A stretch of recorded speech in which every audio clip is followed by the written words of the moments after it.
కొన్ని అందరూ వినండి. 2, 2గా మనము చదవచ్చు. రఘుపతి పురజాయి అన్నా కరెక్టే. రఘువర పురజాయి అన్నా కరెక్టే. ఎవరికేది అలవాటుంటే అలా చదివేయండి పర్వాలేదు. సోయి అమిత జీవన ఫల పావై, తాసు అమిత జీవన ఫల పావై 2 కరెక్టే. అక్కడక్కడ మనం కన్‌ఫ్యూజ్ అవ్వకూడదు. ఫ్లోను చదివేయాలి. ఇది చదవాలా, అది చదవాలా అన్నట్టుగా అక్కడ ఆగిపోకూడదెప్పుడు. సోయి అమిత జీవన ఫల పావై అది అలవాటుంటే అలాగే చదివేయండి. సరే. తర్వాత తుమ్ము మమ ప్రియ భరత సమభాయి. అది ఇంకో రకంగా కూడా ఉంటుంది వేరే పుస్తకాల్లో. తుమ్ము ప్రియ భరత కాకుండా కహా భరత తుమ అని వేరుగా కూడా ఉంటుంది. కహా భరత సమ తుమ ప్రియ భాయి అని. కాబట్టి మన అలవాటు ప్రకారం మనం చదువుకుంటే సరిపోతుంది. అక్కడ కన్‌ఫ్యూజ్ అవ్వద్దు. బాగా సరే మేడం. చదివారు. కొంచెం మెల్లిగా చదివితే బావుంటుంది. సరే మేడం. ఓం శ్రీ పరమాత్మనే నమః. వసుదేవసుతం దేవం కంసచాణూరమర్దనం దేవకీ పరమానందం కృష్ణం వందే జగద్గురుం. శ్రీమద్ భగవద్గీత మనం 9వ అధ్యాయం మొదలు పెట్టుకున్నాం నిన్న. రాజవిద్య రాజగుహ్య యోగము. విద్యలలోకెల్లా రాజు వంటిది, గుహ్యము రహస్యమైన విషయాల్లోకెల్లా అతి రహస్యమైనది, రాజు వంటిది అయిన యోగం గురించి, భగవంతుడి గుహ్యమైన విషయాల గురించి మనం ఇక్కడ తెలుసుకుంటున్నాము. ఈరోజు 3, 4 శ్లోకాలు చూద్దాం. 3వ శ్లోకం. అందరూ పుస్తకం పట్టుకోండి. చదివేటప్పుడు చక్కగా చూడండి. ఎక్కడైనా విడదీసే పదాలు ఉంటే కనుక అక్కడే విడదీసుకోండి, లేదంటే వేరుగా రాసుకోండి.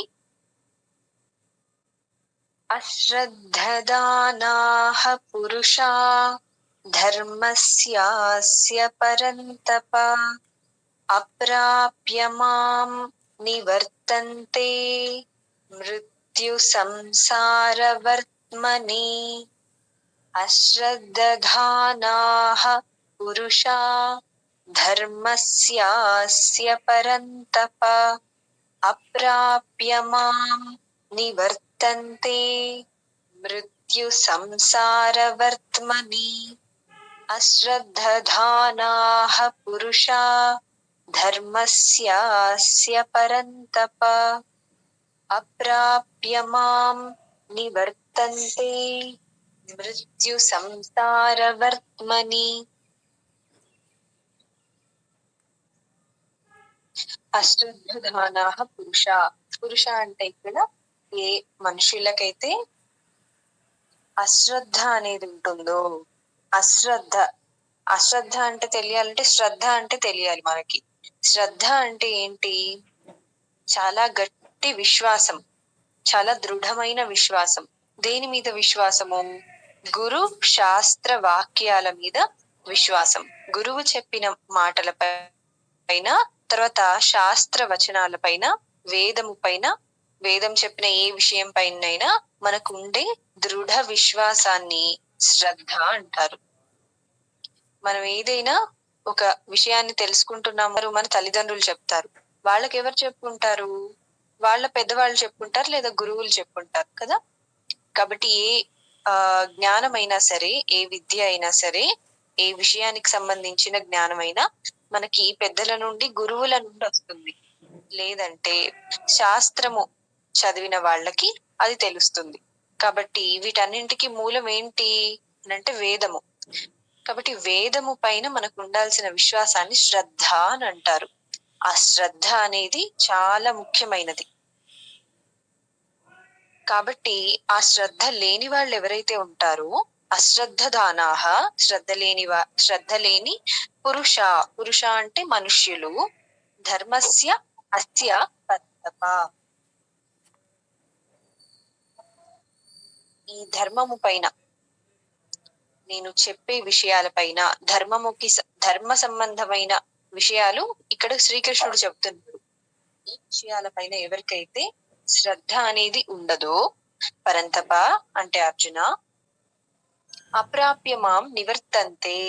అప్రాప్య, ప్రాప్య అంటే పొందటం, అప్రాప్య అంటే పొందకుండా, పొందకుండా వాళ్ళ గతి ఏమవుతుంది అనంటే, మాం నన్ను పొందకుండా వాళ్ళు ఏం పొందుతారు?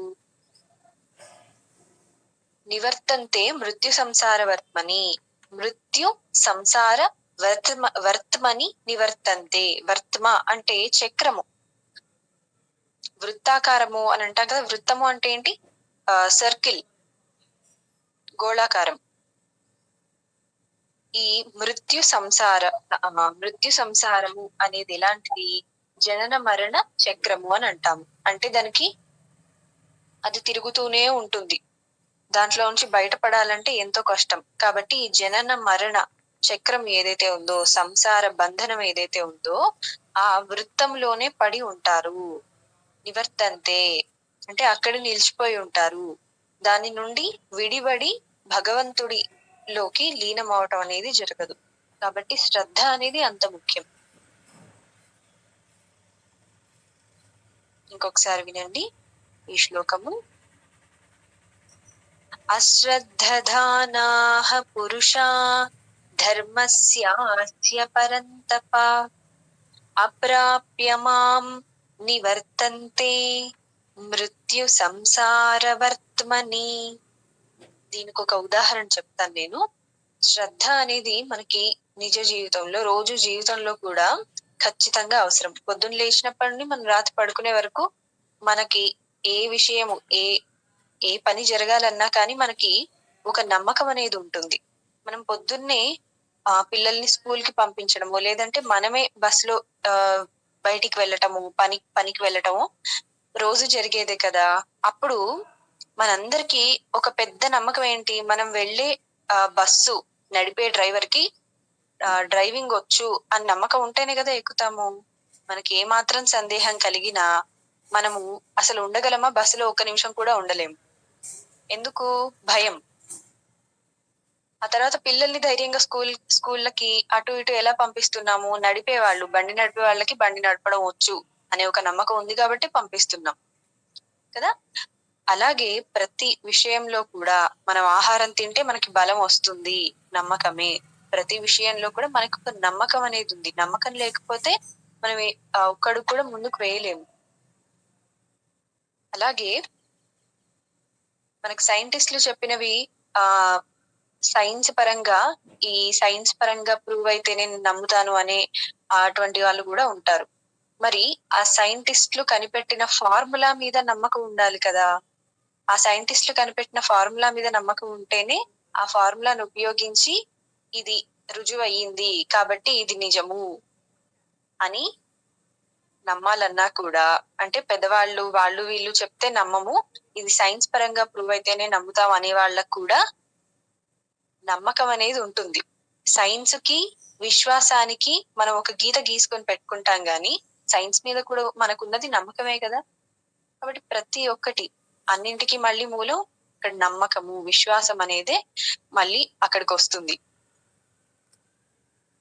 కాబట్టి శ్రద్ధ అనేది ఏ విషయం నేర్చుకోవడానికైనా శ్రద్ధ అనేది ముఖ్యం. ముందుకెళ్లాలంటే శ్రద్ధ ఉండాలంతే. కాబట్టి ఇంతటి గొప్ప ఆధ్యాత్మిక రహస్యమైన విషయాన్ని కృష్ణుడు చెప్తున్నాడంటే ఎంతో శ్రద్ధ ఉండాలి, లేదంటే అర్థం చేసుకోలేము. 4వ శ్లోకం చూద్దాం. మయా తతమిదం సర్వం జగదవ్యక్తమూర్తినా మత్స్థాని సర్వభూతాని నచాహం తేష్వస్థితః.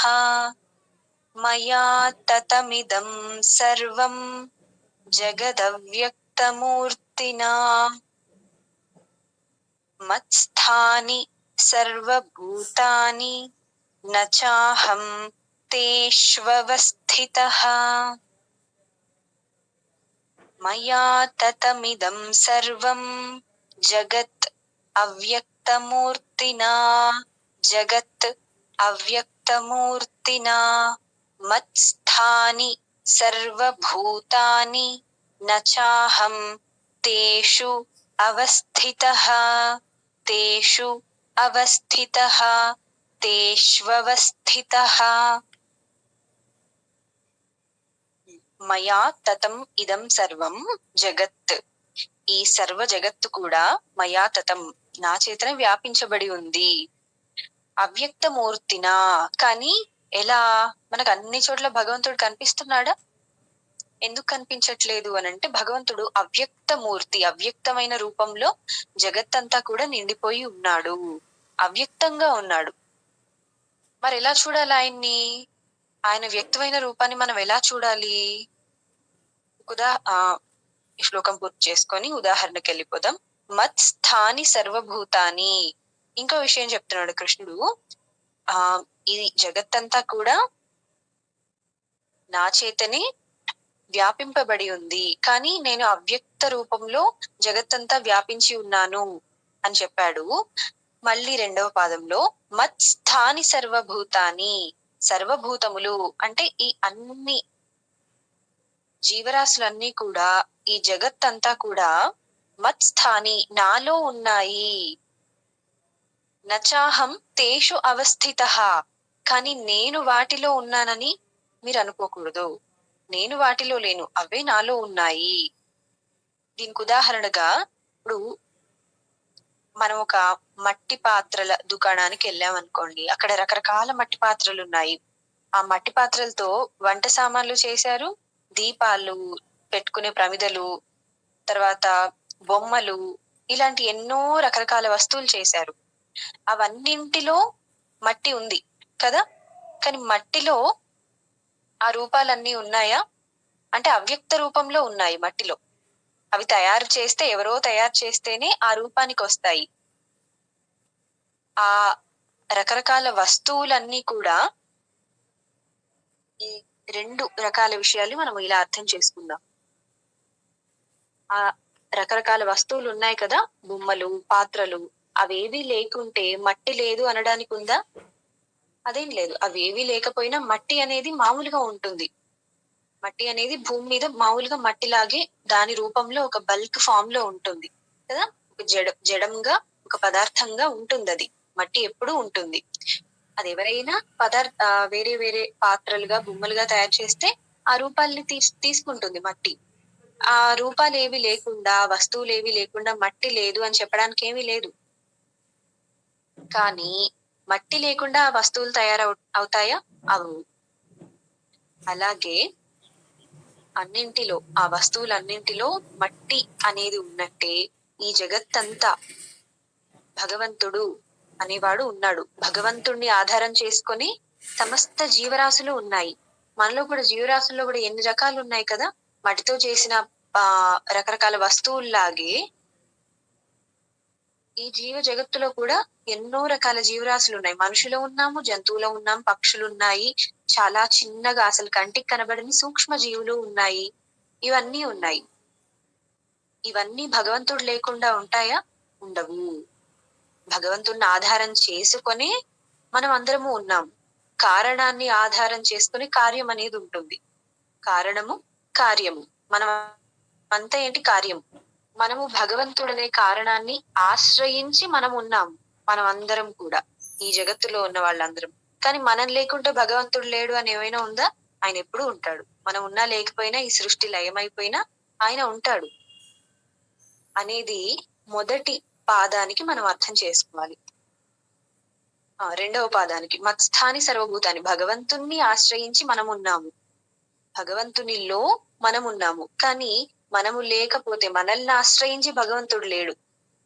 మనం లేకపోతే ఆయన లేడు అనడానికి ఏమీ లేదు. ఈ విధంగా అర్థం చేసుకోవాలి. బాగా మెదడుని చురుగ్గా, అంటే బాగా షార్ప్ గా పెట్టుకొని వినాలి ప్రతి ఒక్కరు కూడా. ఈ రహస్యమైనది రాజ విద్య అని ఎందుకన్నాడు అంటే కృష్ణుడు, అర్థమైనట్టే అనిపించి అర్థం కాకుండా ఉంటుంది, అర్థం కాలేదనిపిస్తుంది, మెల్లిమెల్లిగా అదే అర్థం అవుతుంది. కాబట్టి దీన్ని రాజ విద్య, రాజగుహ్యము అని అన్నాడు. సీక్రెట్స్ అందరికీ అర్థం అవుతాయా? అందరికీ ఎందుకు చెప్పరు? చిన్నపిల్లలకు కొన్ని సీక్రెట్లుగా దాచి పెడతాం, ఎందుకంటే వాళ్ళకి అర్థం కాదు కాబట్టి. అలాగే ఇది కూడా చాలా గుహ్యమైనది, ఊరికనే అర్థమయ్యే విషయం కాదు అని. ఈ క్లారిటీ మనకు ఉండాలి. మత్స్థాని సర్వభూతాని, శ్రీకృష్ణుడు యశోదమ్మకు చూపించాడు కదా, తన చిన్ని నోటిని తెరిచి చూపిస్తే అన్ని బ్రహ్మాండాలన్నీ కూడా ఆయన నోటిలో ఉన్నాయి. అదే ఈ శ్లోకము. మత్స్థాని సర్వభూతాన్ని, నాలోనే సర్వభూతాలు ఉన్నాయి, సర్వ జగత్తులు ఉన్నాయి, అండపిండ బ్రహ్మాండాలన్నీ కూడా నాలోనే ఉన్నాయి. నచాహం తేషు అవస్థిత, ఆ జగత్తులో నేను లేను అని. మరి కృష్ణుడు ఈ జగత్తులో ఉన్నాడు కదా అంటే, అది మళ్ళీ తర్వాత వచ్చే శ్లోకాల్లో మనకి ఆ క్లారిటీ కూడా వస్తుంది. భగవంతుడు ఈ జగత్తులో అవతరించాడు కదా, మరి లేడంటాడేంటి అనే సందేహం రావచ్చు. ఆ సందేహాలన్నీ కూడా తర్వాత శ్లోకాల ద్వారా మనకి నివృత్తి అవుతాయి. ఆ సందేహాలను అలాగే పెట్టుకోండి. ఇంకొకసారి శ్లోకం. మయా తతమిదం సర్వం జగదవ్యక్తమూర్తినా మత్స్థాని సర్వభూతాని నచాహం తేష్వస్థితః.